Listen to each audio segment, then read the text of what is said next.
Nah, kita akan fokus terkait dengan audit internal, mengaudit terkait dengan klausul-klausul yang ada di ISO tadi. Jadi kita merefresh kembali bagaimana sih teknik audit internal sistem manajemen terintegrasi berdasarkan ISO 19011. Ini ISO apa lagi nih? Kok beda lagi gitu ya?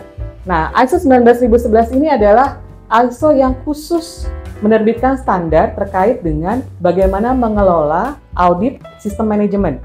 Jadi seluruh sistem manajemen ketika melakukan audit itu harus berdasarkan guidelines dari ISO 19011. Jadi ini adalah guideline bagi audit yang dilakukan, baik audit internal, audit eksternal, itu melakukan audit berdasarkan dari prinsip ini, dari ISO 19011 yang kita akan pelajari hari ini.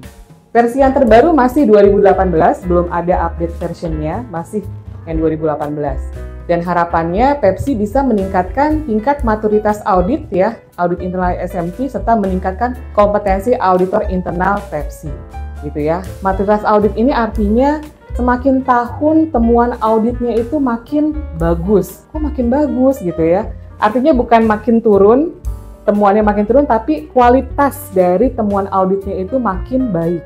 Tidak hanya hal-hal kecil yang ditemukan, tapi yang benar-benar bisa meningkatkan efektivitas sistem manajemen. Harapannya seperti itu. Dan yang penting adalah peserta dapat meningkatkan sistem audit dalam mengevaluasi efektivitas sistem manajemen untuk mencapai objektif yang telah ditetapkan. Ya, jadi ini kuncinya nih, mengevaluasi efektivitas sistem manajemen. Yang dimaksud dengan efektif apa sih Bapak Ibu? Efektif itu adalah sesuai dengan tujuan, tercapai hasil yang diinginkan dari tujuan ini untuk mencapai objektif yang telah ditetapkan. Tujuannya dari mana? Ya tujuan dari sistem manajemen yang saya sampaikan tadi. Ya ISO 9001 tadi kan tujuannya apa? Ada dua kan? Menghasilkan produk yang bermutu, meningkatkan kepuasan pelanggan baik internal maupun eksternal. Begitu juga yang lainnya, gitu ya. Jadi harapannya bisa mengevaluasi keefektifan sistem manajemen untuk mencapai tujuan yang telah ditetapkan. Masih ingat nggak sistem itu apa? Di training yang awareness kemarin, kita akan mengaudit sistem manajemen. Kita kembali ke dasar lagi nih. Definisi dari sistem itu sebenarnya apa? Training yang kemarin awareness sudah saya sampaikan pemahamannya. Mengaudit sistem manajemen. Sistem adalah sekumpulan elemen yaitu 4M dan 1L atau 1E yang saling berinteraksi untuk mencapai tujuan. Jadi, ketika Bapak dan Ibu mengaudit sistem manajemen, maka yang diaudit bukan hanya dokumen, tapi ada 4M dan 1L. M yang pertama apa? Man atau manusia. Periksa kompetensi dari manusia yang menjalankan operasional proses bisnis, itu di ISO 9001. Periksa apakah personel tersebut memiliki integritas. Itu di ISO 37001. Jadi nyambungnya seperti itu. Setelah men, apalagi? Mesin. Pada saat proses operasional kita pasti kan butuh mesin.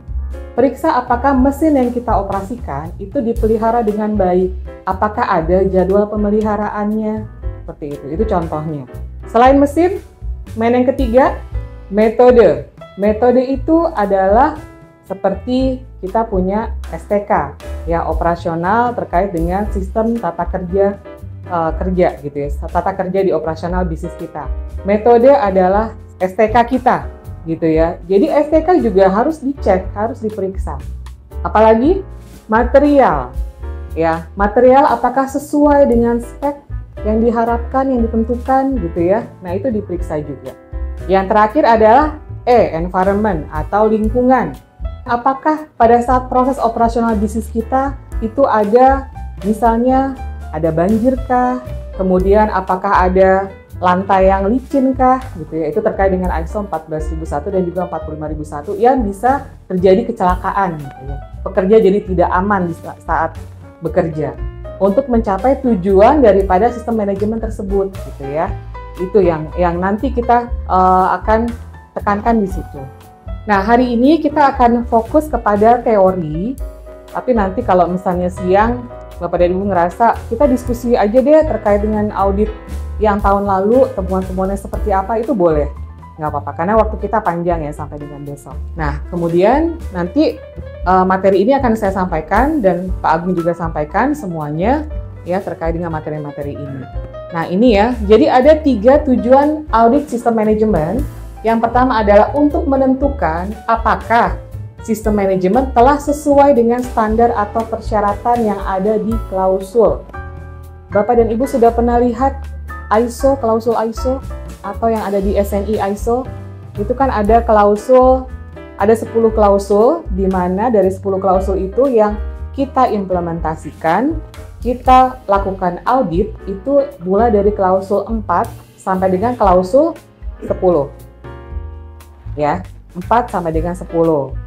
Klausul 4 itu terkait dengan apa Bapak Ibu? Masih ingat? Konteks organisasi. Klausul 4. Klausul 5 terkait dengan leadership atau kepemimpinan. Klausul 6 terkait dengan perencanaan atau planning. Klausul 7 dukungan. Klausul 8 operasional. Klausul 9 evaluasi kinerja. Klausul 10 adalah improvement, perbaikan. Gitu ya. Jadi nanti Bapak dan Ibu periksa apakah sistem manajemen yang sudah diterapkan apakah sudah sesuai dengan standar ISO yang ada di klausul 4 sampai dengan klausul 10. Kemudian yang kedua adalah untuk memverifikasi apakah sistem manajemen telah dilaksanakan oleh semua lapisan organisasi sesuai dengan kebijakan yang telah ditetapkan. Jadi dicek nanti fungsi-fungsi yang memang menjadi lingkup audit kita, gitu ya. Apakah sudah diterapkan semuanya ya terkait dengan sistem manajemen yang sudah sesuai dengan kebijakan kita. Kemudian ketiga adalah untuk mengevaluasi keefektifan dari sistem manajemen dalam rangka memenuhi persyaratan dan pencapaian target perusahaan. Ini sudah saya bahas tadi di awal ya. Nah ini ya tadi ya seperti yang saya sampaikan tadi bahwa sistem itu adalah arahan baku dalam bekerja yang seharusnya tanpa kesalahan, lebih efisien dan untuk mencapai tujuan atau sasaran atau kinerja. Dan sistem itu tidak hanya prosedur, tetapi meliputi 4M dan 1L, di mana kelima faktor tersebut berinteraksi untuk menghasilkan output sesuai yang diharapkan, sesuai dengan ISO-nya. Jadi, untuk mendapatkan hasil yang baik, diperlukan manusia yang kompeten, adanya acuan bekerja atau metode untuk menghasilkan output yang baik, walaupun orangnya berganti-ganti, itu namanya sistem. Kemudian adanya mesin, infrastruktur yang memadai, material yang digunakan berkualitas sesuai dengan spek gitu ya, dan lingkungan kerja yang mendukung tentunya. Nah, sistem dinyatakan lemah atau tidak efektif apabila dalam pekerjaan masih ada kesalahan, masih ada yang tidak efisien dan sasaran tidak tercapai. Contoh, masih ada kecelakaan kerja yang terjadi gitu ya. Itu artinya sistem manajemen ISO 45001 kita tidak efektif gitu ya. Maka sistem perlu diuji atau dievaluasi apakah sudah efektif atau belum, dan harapannya setelah dilakukan audit maka sistem akan menjadi lebih baik dan efektif dengan berkurangnya dan atau hilangnya kesalahan dalam pekerjaan, lebih efisien dan juga tercapai sasarannya. Gitu ya. Jadi inilah latar belakang kenapa sih kita perlu melakukan audit internal. Nah, jadi basic mindset yang mau saya tanamkan ke Bapak Ibu semua adalah salah satu tujuan daripada audit internal adalah mengevaluasi keefektifan sistem manajemen. Dan tugas Bapak dan Ibu selaku auditor internal adalah membantu auditi dalam melihat apakah ada kelemahan atau ketidakefektifan sistem manajemen yang telah diterapkan.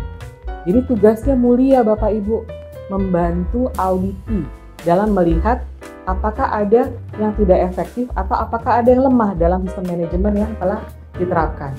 Dan fungsi auditor internal yang baik adalah bukan mencari kesalahan yang dilakukan oleh manusia atau oleh personel, tetapi melihat kelemahan sistem manajemen. Makanya nanti yang hasil daripada audit internal ini adalah kesesuaian atau ketidaksesuaian, bukan mencari kesalahan. Gitu ya. Ini adalah basic mindset yang mau saya tanamkan ke Bapak dan Ibu semua ketika kita melakukan audit. Basic mindsetnya ini. Tugas kita membantu auditi untuk melihat apakah ada kelemahan atau ketidakefektifan sistem manajemen yang sudah diterapkan. Peran dan tanggung jawab Bapak dan Ibu selaku auditor internal ya harus bekerja dengan objektif dan kompetensi yang tinggi. Kompetensi yang tinggi ini sesuai dengan kompetensi teknisnya. Tidak semua ISO tadi Bapak dan Ibu harus kuasai, tidak. Tapi Bapak dan Ibu cukup kira-kira memilih bisa. Kira-kira di ISO yang mana nih saya bisa lebih baik, lebih kompeten. Saya bisa kompeten memahami klausulnya itu di ISO yang mana, apakah 9000, 14, 45, atau passion saya deh, yang memang sesuai dengan pekerjaan saya di mana nih. Kayak Mas Sandi di QM pasti ISO 9001 gitu ya. Terus Mas Gayuh, Mbak Nina pasti ISO 37 gitu ya. Terkait dengan job desk-nya pasti ada relatednya ke situ. HSSE, Bu Christine pasti terkait dengan ISO 14 dan 45. Kita boleh memilih kira-kira ISO mana yang kita bisa maksimalkan untuk kita kompetensinya di situ, kompetensi teknisnya gitu ya. Tapi secara kompetensi umum Bapak dan Ibu harus memahami juga, gitu ya. Tapi secara teknisnya nanti bisa memilih kira-kira ISO yang mana nanti Bapak dan Ibu perlu kuasai dan pahami lagi. Dan spesifikasinya di situ. Jadi ibaratnya bisa ambil spesialis lah gitu. Karena nanti pada saat audit internal dilakukan, itu Bapak dan Ibu tidak sendiri, tapi ada tim. Jadi ada tim audit di mana satu tim audit itu diharapkan bisa memenuhi keseluruhan kompetensi yang ada di SMT tadi. Jadi misalnya di sini ada 2 orang di sini bagian SCM, Bapak menguasai 9001 dan 37. Kemudian Bapak juga 14 dan 45, itu boleh. Jadi pada saat mengaudit yang memang dengan sistem manajemen yang dikuasai. Jadi tidak harus memahami semua sistem manajemen, itu nggak apa-apa. Nah, tanggung jawab seorang audit internal adalah melaksanakan audit internal sesuai dengan jadwal. Jadi nanti Mas Sandi kalau udah mengeluarkan jadwal audit ya, beserta isian audit plan-nya, mengaudit fungsi apa, waktunya berapa lama, kapan waktunya, nah itu Bapak dan Ibu harus menjalani. Pastinya nanti akan ada SK-nya juga ya. Gitu. Melaksanakan audit sesuai dengan jadwal. Nah, kemudian mengidentifikasi ketidaksesuaian dan peluang perbaikan. Jadi nanti temuan audit itu, kalau audit internal itu sebenarnya mudah Bapak dan Ibu. Bapak dan Ibu hanya mencari apakah sesuai atau tidak sesuai. Tidak perlu mendetailkan sampai major, minor gitu ya. Tapi sesuai atau tidak sesuai saja. Tapi kalau audit eksternal itu temuannya lebih beragam lagi. Nah, kemudian apakah ada peluang perbaikan? Karena tadi ya, tujuan daripada audit internal adalah membantu audit dalam melihat sistem manajemen yang sudah diterapkan. Ketika ada peluang perbaikan yang kira-kira Bapak dan Ibu bisa sarankan, itu bisa sampaikan saja kepada audit untuk meningkatkan improvement daripada sistem manajemen yang sudah diterapkan. Gitu ya. Kemudian memastikan independensi dan objektivitas, karena pada saat audit internal itu tidak boleh mengaudit di fungsinya sendiri, jadi harus cross-function audit gitu ya. Kemudian melaporkan temuan secara transparan dan objektif. Jadi kalau memang realitasnya di sana ada genangan air yang memang licin, tidak dibersihkan gitu ya, ya udah sampaikan saja, itu menjadi temuan gitu ya, seperti itu. Kemudian bekerja sama dengan tim yang diaudit ya, kan tadi saya sampaikan bahwa kita mengaudit tidak sendiri tapi ada tim auditnya. Harus bekerja sama dengan baik, terutama kepada lead auditor ya. Kemudian memverifikasi tindakan korektif. Jadi nanti ketika sudah selesai audit, tugas Bapak dan Ibu tidak berhenti sampai di situ, tapi Bapak dan Ibu harus memverifikasi lagi tindakan perbaikan yang sudah ditulis oleh auditee. Jadi nanti setelah proses audit, itu kan nanti kita sebagai auditor kan tugasnya akan menuliskan temuan audit dan kita berikan kepada auditee. Auditee diminta untuk menuliskan tindakan perbaikan terhadap temuan audit tersebut. Nah, tugas kita memeriksa apakah tindakan perbaikan itu sudah cukup efektif atau belum. Kalau sudah cukup efektif, artinya sudah close. Tapi kalau belum, artinya harus bisa dilakukan audit ulang atau minta evidence yang lain gitu. Ini sebenarnya pada saat kita menyusun audit plan itu sebaiknya auditor itu adalah yang menjadi supplier atau customer dari proses tersebut. Maksudnya gini, proses SCM lah. Proses SCM, suppliernya siapa? Siapa yang request permintaan pengadaan? User. Nah, jadi yang mengaudit di fungsi SCM sebaiknya usernya atau customernya atau proses operasional. Proses operasional di sini suppliernya adalah kalau customernya komersial biasanya ya. Supplier dari proses operasional kira-kira siapa? Siapa? Operator. Gitu ya. Jadi yang mengaudit, yang menjadi auditor internal itu sebaiknya supplier atau customer dari proses tersebut, supaya ketika kita melakukan audit ya kita tahu masalah yang terjadi sebenarnya itu apa sih gitu.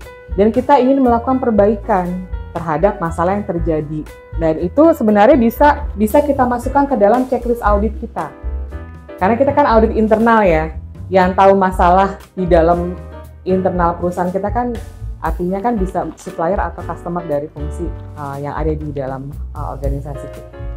Jadi audit internal ini kan untuk bisa melakukan perbaikan terhadap masalah-masalah yang ada gitu ya. Misalnya gini Bu, misalnya Mas satu SCM gitu ya, saya user.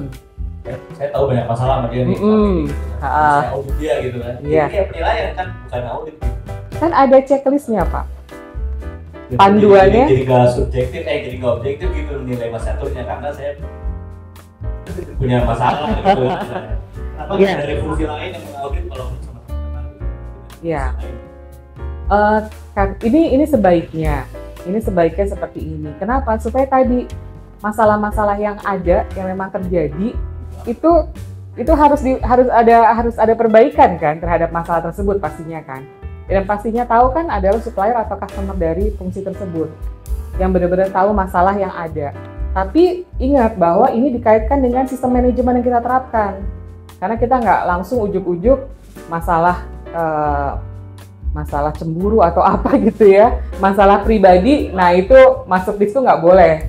Tapi masalahnya itu benar-benar terkait dengan sistem manajemen yang kita terapkan, gitu ya. Apakah terkait dengan tadi kepuasan pelanggan?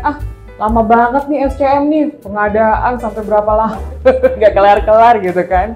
Oh ini kan udah sesuai dengan SLA yang ada gitu kan. Tapi apa nih yang bisa diimprove supaya pelanggan kita puas dengan kinerja kita, gitu. Harus ada improvement di situ, gitu kan. Apa sih yang bikin lama, gitu ya. Kadang-kadang SCM-nya bilang orang SLA-nya segini, yang mau nggak mau ya emang segini gitu kan, tunggu aja gitu. Padahal kan kita menerapkan sistem manajemen mutu kan ya tadi harus beyond expectation kan, di atas atau meningkatkan kepuasan pelanggan.